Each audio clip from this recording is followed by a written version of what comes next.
경매 6단계 중에 첫 번째 권리 분석에 대한 설명을 이제 하도록 하겠습니다. 여러분 말소 기준 등기에 대해서 들어보셨습니까? 말소 기준 등기라는 건 권리 분석에서 가장 기본이 되는 겁니다. 말소 기준 등기.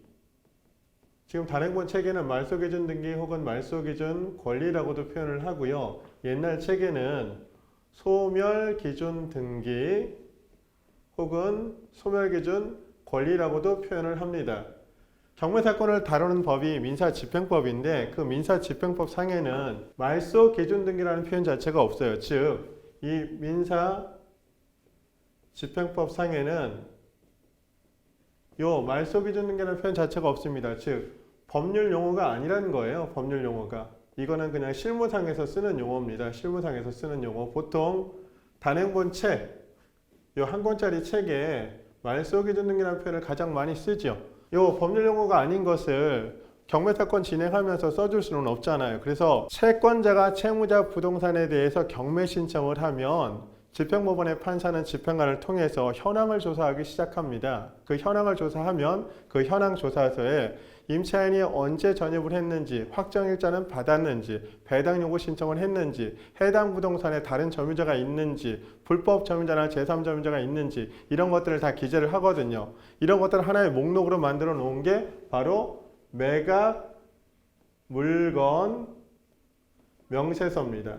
이 매각 물건 명세서에는 임차인이 언제 전입했는지, 확정일자는 받았는지, 배당 요구 신청을 했는지, 혹은 낙찰로 소멸하지 않는 권리가 있는지 이런 것들을 다 기재를 하거든요. 이 매각 물건 명세서에 말소 기준 등기라는 표현은 없고 대신 최선순위 설정 등기라는 표현이 있습니다. 이건 어떻게 해석을 하냐면 등기부 등본상에 돈 받을 권리 중에 가장 앞에 있는 거, 이게 바로 최선순위 설정 등기입니다. 즉 최선순위 설정 등기를 말소 기준 등기, 말소 기준 권리, 소멸 기준 등기, 소멸 기준 권리라고 생각하시면 됩니다. 이 매각 물건 명세서 최선순위 설정 등기를 중심으로 해서 이보다 먼저 접수된 다른 등기가 있다고 하면 그거는 낙찰자 인수사항. 말소 기준 등기, 최선순위 설정 등기보다 늦게 접수된 등기가 있다. 이걸 후등기라고 얘기합니다. 이런 경우에는 소멸사항, 즉 낙찰자가 추가로 인수하는 사항이 없다는 겁니다. 이 최선순위 설정 등기는 굳이 본인이 찾지 않아도 매각 물건 명세서에 따로 기재가 되어 있습니다. 그래서 이걸 보고 내가 인수할 권리가 있는지 없는지만 판단을 하시면 됩니다. 말소 기준 등기에 대해서 그러면 알아보도록 하겠습니다. 말소 기준 등기가 될 수 있는 권리는 등기부 등본상에 딱 7가지입니다. 일반적인 내용이 6가지고요. 그 다음에 한 가지 더 있습니다. 이 한 가지 더는 바로 선순위 전세권이라는 놈입니다. 이 선순위 전세권이 말소 기준 등기가 되기 위해서는 일정한 조건을 충족해야 됩니다. 이 일정한 조건에 대해서는 나중에 설명을 하도록 하겠습니다. 일단은 이 일반적인 6가지에 대해서 설명을 먼저 할게요. 그러면 등기부 등본상의 첫 번째 압류 등기라는 것이 있습니다. 압류 등기. 국세나 지방세 체납하면 채무자 부동산에 대해서 압류를 하게 되지요. 두 번째 가압류 등기라는 게 있습니다.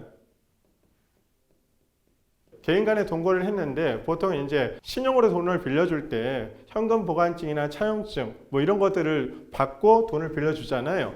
근데 이런 것들은 나중에 법적인 제재 수단이 되기가 굉장히 어렵습니다. 만약에 내가 돈을 빌려줬는데 채무자가 변제기 때 변제를 하지 않거나 이자를 지불하지 않으면 어떻게 할까요? 채무자가 돈이 없어. 아예 뭐 부동산을 가지고 있는 게 없어. 그러면 이 경우에는 돈을 받기가 굉장히 힘듭니다. 그런데 다행히도 채무자가 부동산을 하나 소유하고 있다.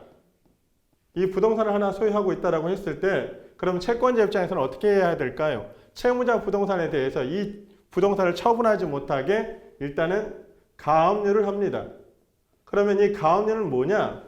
이건 개인 간의, 사인 간의 동거래잖아요. 제3자가 확인할 수 있는 사항이 없어요. 즉, 차주와 대주가 1억의 어떤 채권 계약을 했을 때 그 채권이 제3자로부터 확인할 수 있는 내용이 전혀 없는 겁니다. 그러면 어떻게 하냐? 채권자는 채무자 부동산에 대해서 일단은 가압류를 하고 그리고 나서 민사소송을 제기하셔야 됩니다. 민사소송을 제기해서 1심에서 예를 들어 승소를 했다. 그러면 이 승소 판결문을 갖고 경매사건을 진행하면 됩니다. 그 전에 승소 판결문을 갖고 본합류를 하고 그리고 경매사건을 진행해야 됩니다.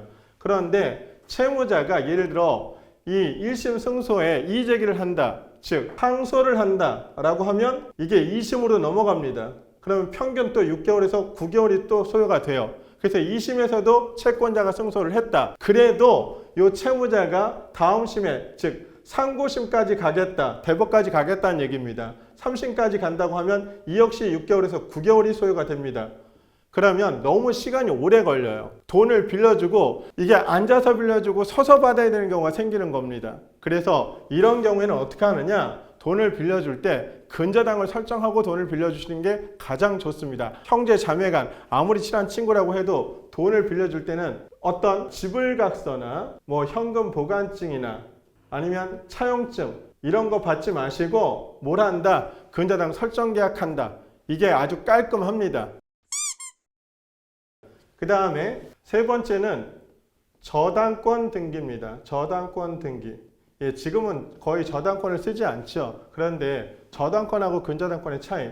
요 저당권은 등기부등본에 채권액이라고 표시가 됩니다. 즉 원금이 1억이다 라고 하면 1억이라는 이 원금의 등기부등본에 표시가 됩니다. 그리고 이자율, 변제기, 변제, 장소 등이 기재가 됩니다. 저당권은 채권액이 확정된 겁니다. 네 번째, 근저당권. 이 근저당권 등기는 여러분이 많이 아실 겁니다. 아파트나 단독 다고 살 때 그때 은행으로부터 담보대출 받는 거, 그걸 근저당권이라고 얘기합니다. 이 근저당권은 채권액이라고 등기부등본에 표시가 된다고 얘기했고, 그럼 근저당권은 등기부등본에 어떻게 표시가 될까요? 여기에는 채권 최고액이라고 표시가 됩니다. 예를 들어 원금이 1억이다 라고 했을 때 등기부등본에 보면 채권 최고액 해서 1억 2천 또는 1억 3천이라고 기재가 되어 있습니다. 1금융권은 보통 1억 2천이라고 표시를 하고 2금융권은 1억 3천이라고 표시를 합니다. 그러면 원금의 120%나 130%를 잡았다는 얘기입니다. 그럼 왜 이렇게 할까요? 금융권에서 장래 발생할 채권을 미리 확보하기 위한 겁니다.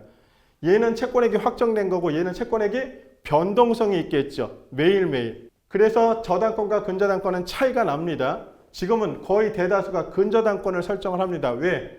나중에 요 20%나 30%를 더 나중에 채권에서 회수하기 위해서. 그 다음에 다섯 번째, 담보가등기라는 놈이 있습니다. 담보가등기.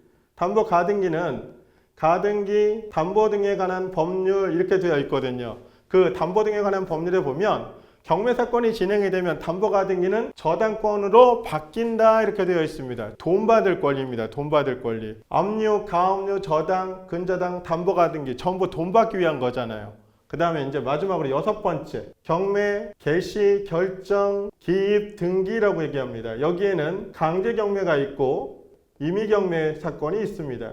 제가 판결문을 갖고 경매 사건을 진행하는 걸 강제 경매라고 얘기하고, 저당권이나 근저당권이나 담보가등기 이런 담보권 실행을 위해서 경매 사건을 진행하는 걸 임의 경매라고 합니다. 그러면 채권자가 채무자 부동산에 대해서 이런 것들을 신청하려면 어디로 가야 될까요? 바로 등기소입니다. 등기소. 등기소 가서 자신이 이러한 권리가 있다는 것을 신청하고 접수를 하게 됩니다. 그러면 접수를 하게 되면 접수 일자가 등기부등본에 기재가 되고 접수일자 바로 밑에 접수 번호도 기재가 됩니다. 예를 들어 압류등기 날짜가 2012년도 4월 9일, 가압류 등기 날짜 2013년도 6월 10일, 저당권 등기 날짜 2014년도 7월 9일, 근저당권 설정 날짜 2015년도 10월 16일. 요 근저당권에 의해서 임의경매가 신청이 됩니다. 이게 2017년도 6월 9일날. 이런 경우 돈 받을 권리 중에 가장 앞에 있는 거, 말소기준 등기를 제가 아까 최선순위 설정 등기하고 같은 거라고 제가 얘기를 드렸습니다. 그러면 압류, 가압류, 저당, 근저당, 담보가등기, 경매 개시결정 등기, 등기부등본상의 접수날짜가 다 이렇게 기재가 되어 있습니다. 그 중에 돈 받을 권리 중에 가장 앞에 있는 거, 접수일자가 가장 빠른 놈, 그게 바로 말소기준등기입니다. 그래서 그 말소기준등기를 포함해서 낙찰로 후순위 모든 권리는 소멸합니다. 이걸 소멸주의라고 얘기합니다. 즉 낙찰자 인수항이 없다는 얘기입니다. 그런데 공교롭게도 압류등기 날짜는 2012년도 4월 9일, 근저당권 날짜도 예를 들어 2012년도 4월 9일이라고 가정을 하겠습니다. 이 경우 접수 날짜 가장 빠른 놈은 2012년도 4월 9일에 압류등기, 2012년도 4월 9일에 저당권 등기입니다. 두 개가 동일하잖아요, 접수 날짜가. 그러면 뭘로 구분할까요? 제가 아까 뭐라고 했습니까? 접수일자 밑에 접수 번호가 있다 그랬죠. 접수 번호 선으로 구분을 합니다. 그래서 이 또한 본인이 하실 필요 없이 매각 물건 명세서의 최선순위 설정 등기를 보시면 일반인이 쉽게 체크가 가능합니다.